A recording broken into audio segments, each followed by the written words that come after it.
और ये तीसरा दिन है, क्या कुछ कहेंगे आप?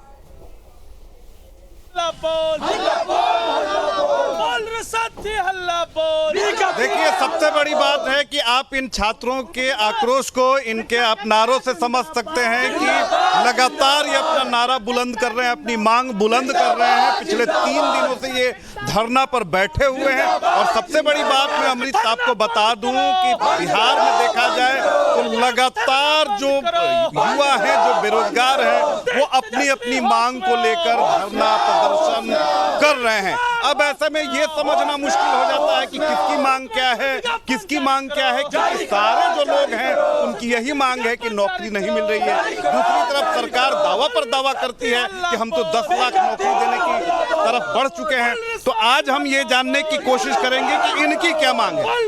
देखिए, इतना आक्रोश है कि इनकी यही कोशिश है कि इतना बोले कि इनकी आवाज सरकार, विपक्ष, सारे लोगों के पास जाए।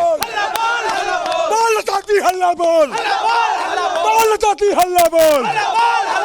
चलिए, आपकी आवाज न्यूज स्टेट हर जगह हम पहुंचा रहे हैं जी। ये बताइए कि बिहार में इतने आंदोलन हो रहे हैं युवाओं के कि लोगों के लिए समझना मुश्किल हो रहा है कि भाई क्या उसकी समस्या है। सारा चीज जो है वो कंफ्यूजिंग है। आप किस मुद्दे पर धरना प्रदर्शन कर रहे हैं, क्या नाराजगी है, क्या मांग है, वो थोड़ा बताइए। हम लोग शिक्षक अभ्यर्थी हैं, हम लोग सीटेट, बीटेट, एसटीईटी पास हैं, एसटीईटी 19 पास हैं। हम लोग बिहार के बच्चों को पढ़ाने के लिए यहाँ अभ्यर्थी बैठे हुए हैं। हम लोग को नौकरी सरकार नहीं दे रही है, बस यही हमारी मांग है। वैकेंसी नहीं निकल रही है। नहीं, वैकेंसी नहीं निकल रही है। विज्ञापन सरकार लाती है और विज्ञापन को तोड़ देती है। इसके विरोध में हम लोग 1 to 12 सीटेट, बीटेट, एसटेट 19 बैठे हुए धरना। विज्ञापन आया था और उसके बाद क्या हो रहा है? देखिए, आया था विज्ञापन S19 का आया था 2019 में, और हम लोग भी सीटेट 2019 से पास कर बैठे हैं। यानी कि स्टेट भी 2019 पास किए हैं, हम भी सीटेट 2019 पास किए हैं। मैंने 4 साल हो गया ना, अभी तक हम लोग का नियुक्ति नहीं हो रहा है, वैकेंसी ही नहीं आ रही। बिल्कुल, वैकेंसी अर्हता धारण कर चुके हैं, पात्रता परीक्षा पास कर चुके हैं, शिक्षक पात्रता। क्यों नहीं, वैकेंसी क्यों नहीं आ रही है? सर, क्योंकि इनके मन में एक पाप समाया हुआ है। ये डिप्टी सीएम जो है ना, ये सोचते हैं कि जब हम सीएम बनेंगे और हमारे मुख्यमंत्री जी जो कि पलटने के लिए फेमस हैं, वो विकास पुरुष से विनाश पुरुष और पलटू राम की उपाधि धारण कर चुके हैं, लेकिन वो नहीं सेटिस्फाई कर पाए तो बिहार के युवाओं को, अरे आप देश को क्या संभालिएगा, पहले बिहार के युवाओं को तो सेटिस्फाई कीजिए। देखिए, क्या नाराजगी है, क्या कहेंगे? क्या नाराजगी मेरा यही है कि हमारे झूठा झूठा आश्वासन सरकार दे रही है अति शीघ्र जल्द, तो ये न बर्दाश्त हम लोग नहीं करेंगे। आपको विधानसभा सत्र चल रहा है ना, यहाँ हम लोग ईंट से ईंट अबरी बचा देंगे। क्या करेंगे? विधानसभा के गेट तोड़ के हेलेंगे सिक्कर और मार देंगे अबरी कि तुम लोग यहाँ क्यों आए हो, बिहार की आवाज बनिए। क्या नाराजगी है। और सबसे बड़ी बात है कि पक्ष विपक्ष सारे लोगों पर आपकी आवाज सुनाएंगे। एक मिनट देखिए कि यहाँ पर एक इन्होंने कटआउट भी लगाया है। देखिए अमृत, यहाँ पर मैं दिखाना चाहूंगा, ये अवनीश कुमार शरण है, IAS ऑफिसर है मध्य प्रदेश में। इनके मार्कशीट को यहाँ पर लगाया गया है कि 3rd डिवीजन इन्हें मिला है। और नीचे नीतीश कुमार जी हैं और लिखा हुआ है कि you have qualified UPSC but you do not have the merit to become a teacher in Bihar government. ये नीतीश कुमार को ठीक है रितेश, पर एक अहम सवाल यहाँ खड़ा होता है। 2 दिन बीत चुके हैं, ये तीसरा दिन है, अब तक कोई सुगबुगाहट नजर नहीं आ रही है सरकार की तरफ से, तो अब आगे क्या, ये भी जरा पूछिए। देखिए, बिल्कुल, देखिए बड़ी ही प्रमुखता से हम इनके सवाल को उठा रहे हैं, क्योंकि न्यूज स्टेट की जिम्मेदारी है कि ऐसे जो भी बेरोजगार युवा हैं उनको उनका वाजिब हक मिले। इनका ये कहना है कि 4 साल से आपने वैकेंसी नहीं निकाली। आपने ये दावा किया था कि पहली कैबिनेट की बैठक, पहला सिग्नेचर और 10 लाख नौकरी, वो नौकरी का वादा क्यों भूल गए? और विपक्ष यानी बीजेपी पर भी इनके सवाल हैं कि आप सत्ता में थे तब तो कुछ नहीं कर रहे थे, लेकिन नेता आप विपक्ष में आ गए हैं, इनकी आवाज़ तो बुलंद कर सकते थे। चलिए, अब क्या है, क्या क्यों शिक्षा मंत्री आपको नहीं दे रहे हैं? क्योंकि ये तो वादा किया गया था महागठबंधन सरकार में कि नौकरी दी जा रही है, और अभी भी देखिए कि रोजाना स्टॉल लगाए जा रहे हैं, कार्यक्रम होते हैं, वहां पर नौकरियां बांटी जाती हैं। तेजस्वी यादव भी कहते हैं कि हम नौकरी दे रहे हैं, नीतीश जी भी कहते हैं, फिर क्यों अविश्वास है आपको? बिहार में साहब बिहार में आप पढ़ लिख के शिक्षक नहीं बन सकते हैं। 3rd डिवीजन पास आईएएस बन सकते हैं, लेकिन यहाँ शिक्षक नहीं बन सकते हैं। अवनीश सर ये कलेक्टर बन गए, लेकिन यहाँ चाय बेचते, यहाँ रहते ना तो चाय बेचते बिहार में, लेकिन अभी कलेक्टर है। ये पलायन कर गए बिहार से। ये गवर्नमेंट जो है पलायन सरकार है, ब्रेन ड्रेन करवाना चाहता है योग्य शिक्षा का अभ्यर्थियों को। हम लोग नहीं होंगे ब्रेन ड्रेन, हम लोग बिहार का विकास करेंगे, यही पढ़ाएंगे। लग रहा है क्यों आप लोग को नौकरी नहीं मिल रही? एक तरफ सरकार कह रही है कि माहौल तो बन गया है, रोजी रोजगार हम सारी चीजें दे रहे हैं, फिर आपको अविश्वास क्यों? सरकार खुद न पढ़ा लिखा है, फिलॉसफी भैया 9वां फेल है, तो हम लोग को पीजी या पीएचडी को क्या वैल्यू देंगे? वो सोच रहे हमारे लेखा सब पूरे बिहार रहे, वही मतलब तर्ज पर चल रहे हैं, लेकिन अब नहीं होगा। अगर वो तर्ज पर वो चलना चाहेंगे तो उनको कुर्सी से उठा के फेंक देंगे। 24 या 25 आ ही ना रहा है, वो कब तक रोड पर रखेंगे? खून का दर्द रो रहा हूँ। विपक्ष कुछ अच्छा कोई फर्क नहीं पड़ता है यहाँ। तो देखिए सबसे बड़ी बात है इनका, एक और बात इनका कहना है कि नीतीश जी समाधान यात्रा पर निकले हैं, अलग अलग जिलों में जा रहे हैं। थोड़ा नीतीश कुमार जी अलग अलग जिलों में समाधान यात्रा को लेकर जा रहे हैं। महज चंद कदमों की दूरी पर मुख्यमंत्री आवास है। क्या उन्हें इतनी भी फुर्सत नहीं मिल रही है कि ऐसे छात्रों की वो बात सुने? क्या समाधान का घमंड में चूर चूर है, समाधान यात्रा पे निकले हैं। कौन सा समाधान यात्रा किया है? हम लोग तो आपकी राजधानी 2 किलोमीटर डिस्टेंस आवास का, आपका टाइम नहीं है आपको? सत्ता का नशा चढ़ा हुआ है। जब वोट के लेने का टाइम आता है तो लाखों रोजगार दिया है। कहा दिया है? 450 लोग मर रहे हैं यहाँ पे, बिना शिक्षा का विद्यालय चल रहा है।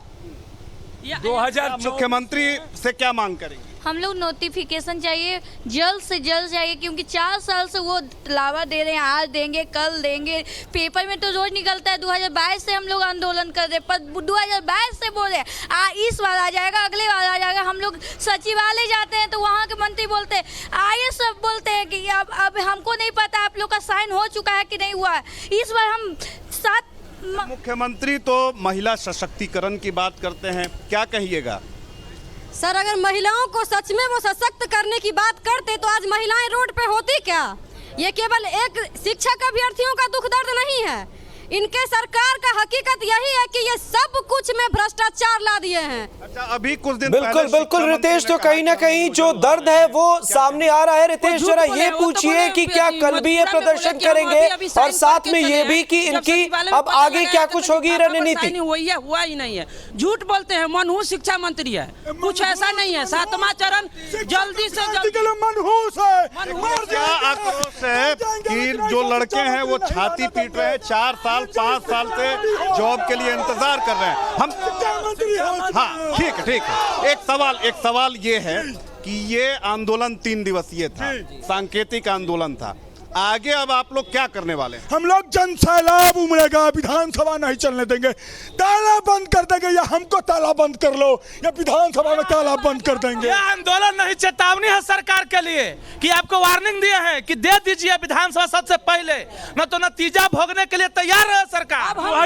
2024 में पिपहिरी बजाने लायक तक नहीं छोड़ेंगे, तुड़तुड़ी भी नहीं बजा पाइएगा। अगर हमें नाराजगी किससे है? सारे दलों से। सब कोई भी दल हो, सरकार जिसका है। और जेडी और जदयू का झंडा अगर मोहल्ला में घुस गया ना, लपेट के मारेगा कोई मंत्री आएगा तो। ये गलत है, ये गलत बात है। देखिए हम लोग सर एक सेकंड, हम बोलना चाहते हैं, जब आप लोग क्यों बनाते हैं? हमारी आवाज को विधानसभा लोकसभा में उठाए, लेकिन हम लोग रोड पे उससे मांग करने जाते हैं, लाठी लेके मारते हैं। हम लोग क्या करेंगे? चलिए संयमित रहना है आप लोगों को भी। तो देखिए सबसे बड़ी बात है कि बड़े आक्रोशित हैं, और सही बात है कि सारे लोगों की उम्र निकलने वाली है। बहुत ही निम्न आय वर्ग के ये परिवार के लड़के हैं, लड़कियां हैं, और जब सरकारी नौकरी ही नहीं मिलेगी, जब उसका नोटिफिकेशन, उसकी वैकेंसी नहीं आएगी, तो जाहिर सी बात है कि इनके अंदर आक्रोश होगा। लेकिन आक्रोश ना सिर्फ सत्ताधारी दल से है अमृत, बल्कि विपक्षी बीजेपी से भी है कि विपक्ष जो है वो सशक्त तौर पर इनकी आवाज को बुलंद कर सकती थी, लेकिन विपक्ष भी सिर्फ राजनीति भी ही करती है, और ये सवाल हम विपक्ष से भी पूछेंगे। विपक्ष जो है सोई हुई है, युवाओं के साथ उसको झांसा में लेके काम करती है। विपक्ष जिस दिन चाह जाएगा ना, सरकार मजबूर तुरंत नोटिफिकेशन देना पड़ेगा, लेकिन नहीं। पक्षी बीजेपी से कोई साथ मिल रहा है आप लोगों को? कोई साथ नहीं मिल रहा है। हम लोग का उम्र निकलते जा रहा है। फगुनिया के बाप कहता है कि रे तू खाए ला पैसा हो तो ब्याह कैसे करबे, हमर बेटी के कैसे ले जेबे, फगुनिया के न देबो, हम क्या करे, शादी भी नहीं हो पा रही है आप नहीं लोग। हुआ, उम्र निकलते जा रहा है। ये इनकी उम्र भी निकल रही है, हमारी शादी नहीं हो पा रही है। आपकी भी शादी क्या करे बताइए। देखिए विपक्ष आपके साथ है कि नहीं? विपक्ष अगर साथ रहता तो क्या हमारे रोड पर जाम नहीं करता, अपने लिए धरना प्रदर्शन करते हैं। सरकार चल जाता है तो धरना प्रदर्शन, गांधी मैदान में आपको धरने के लिए मिल जाता है अनुमति, हमको सेंटिंग पोस्ट में डाल देते हैं जा गर्दनी बाग में। हम सबसे गांधी मैदान में वो धरना दे सकते हैं, हम नहीं दे सकते हैं। तेजस्वी यादव आए थे, उन्होंने कहा कि एक तो युवा हैं, युवाओं की पीड़ा वो समझते हैं। क्या कारण है कि तेजस्वी यादव सत्ता में आने के साथ ही आपको भूल रहे हैं? सर ये सत्ता में ही कुछ ना कुछ प्रॉब्लम है कि जो भी पार्टी सत्ता पे आती है ना, उनको जो भी पता होता है सारा कुछ याददाश्त उनका कमजोर हो जाता है, और जो भी समझे हुए होते हैं ना वो सब कुछ वो भुला जाते हैं। तो सत्ताधारी पक्ष के इन रहनुमाओं से भी हम कहना चाहते हैं कि कितना भी पकड़ लो, ये फिसलता जरूर है, ये वक्त है साहब बदलता जरूर है, और हम 7वें चरण के अभ्यर्थियों का भी वक्त बदलेगा। अभ्यर्थी जिंदाबाद। देखिए बड़ी ही गंभीरता पूर्वक आपकी बात को न्यूज नेशन, न्यूज स्टेट हर जगह हम उचित प्लेटफॉर्म पे पहुंचा रहे हैं। आश्वासन भी है कि आपकी लड़ाई में साथ हम रहेंगे जब तक हक आपको नहीं मिलेगा, रोइए नहीं। ये बताइए कि शिक्षा मंत्री जो हैं वो कह रहे हैं कि हम नोटिफिकेशन निकालेंगे, नियोजन करेंगे, फिर इस तरह से दोहरी नीति क्यों देखने को मिल रही है? शिक्षा मंत्री जी को पते नहीं है, हम गए थे उनसे मिलने। हम JRF हैं, ऑल इंडिया टॉपर रह चुके हैं। उनको बोले सर हम भी बाहर नहीं जाना चाहते हैं, बिहार के बच्चे को पढ़ाना चाहते हैं, ऐसा नियम निकालिए। तो कहते हैं कि JRF का ना बैटेज मिलेगा तोरा। ऐसा शिक्षा मंत्री है कि 1 to 12 में JRF का बैटेज मिलेगा। इसीलिए ऐसा होता है। शिक्षा मंत्री बोलते हैं उसके बेटा और बेटी सरकारी विद्यालय में नहीं पढ़ते हैं, दिल्ली में पढ़ते हैं, विदेश में पढ़ते हैं। गरीब मजदूर के बच्चे सरकारी विद्यालय में 4.5 वर्षों से बिना शिक्षक के विद्यालय में पढ़ रहे हैं। कैसे पढ़ाई होगा बताइए हमको। ये शिक्षा मंत्री तो खुद शिक्षक हैं, बड़े पढ़े लिखे हैं, नौकरी भी उन्होंने किया, प्रोफेसर भी रह चुके हैं, फिर आपकी पीड़ा क्यों नहीं समझ पा रहे? वो पढ़े लिखे नहीं हैं, वो पैसा से PhD ले लिया है, डॉक्टरेट लिख लिए हैं। अगर पढ़े लिखे तो 2 लाइन का रटा रटाए नहीं बोलते। 2 करोड़ वाला से मांगिए ना, जल देंगे, चीन से आएगा, पाकिस्तान से आएगा। शिक्षा मंत्री मनहूस है। और हाँ, शिक्षा मंत्री को बता देना चाहते हैं, चेतावनी है कि अब सब्र का परीक्षा लेना बंद कीजिए, नहीं तो हम लोग ही उग्रवादी या माओवादी बन सकते हैं।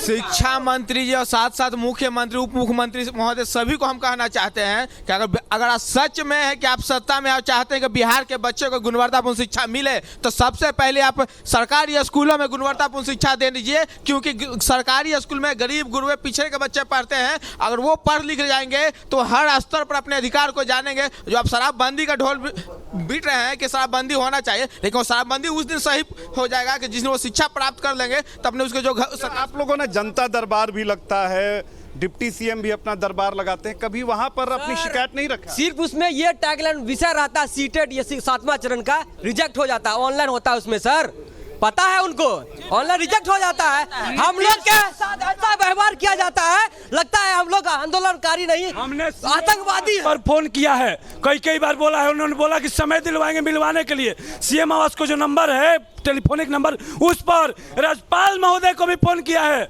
वहां पर भी हमें आश्वासन मिला कि जल्द आपको कॉल जाएगा। 5 बार मैंने किया, नहीं होता है, क्योंकि शिक्षक बहाली पुस्तक मुद्दा क्या है, तो शिक्षक बहाली। बिल्कुल तो रितेश, कहीं ना कहीं जो आक्रोश है, जो नाराजगी है, वो तस्वीरों में सामने आ रही है, और कहीं ना